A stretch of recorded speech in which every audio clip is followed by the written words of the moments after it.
ดังเราจงโปรดมองดูข้านี้ในช่วงนี้มีแต่รักลงยาวหากอิ่มใจแม้เห็นนวลนางเพียงเงาคลายทุกข์คลายเศร้าหายร้อนรุ่งบุรานวลนางเอ๋ยย้ายไม่เลยคำพร้อมขับลำลำเป็นมนต์รักถึงตราจงเห็นดูชวนยิ้มเผยวาจาให้ฟ้าและดินจงยิ้มผ่านจางดวงจันทร์ฟ้าทำมันแจ่มใสตลกอะไรแม้มีใครจะมาทำมันนี้เคยอยู่นิรันดร์สงบสุขสันต์ไร้คนข้องเกี่ยวเรานี้กันซึ่งสุขมนต์อบอวลแต่ใจจะครวญหวนไปในสิ่งราศี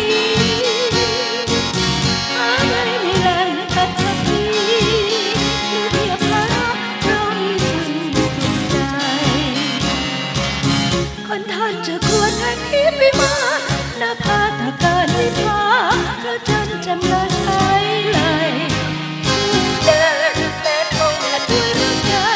จากฉันที่ประทานสถานฟองฟ้าที่นี้ทำรงอย่างอื่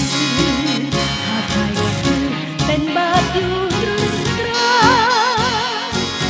รักเราที่มุ่งศรัทธาให้ทั่วโลกมาทุกซึ้งสุดดังใจ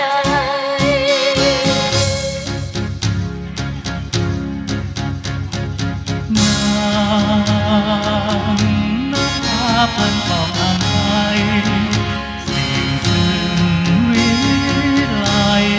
นั้นเลิศเลอก็ด้วยได้กัน นั้นลืมสิ่งอันพระเจ้าขอฟ้าอัมพันธ์สิ่งนั้นสั่นให้จิตใจไหลลงนามว่าเมตตา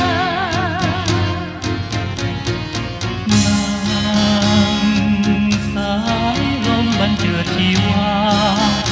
แจ่มใจนี้มา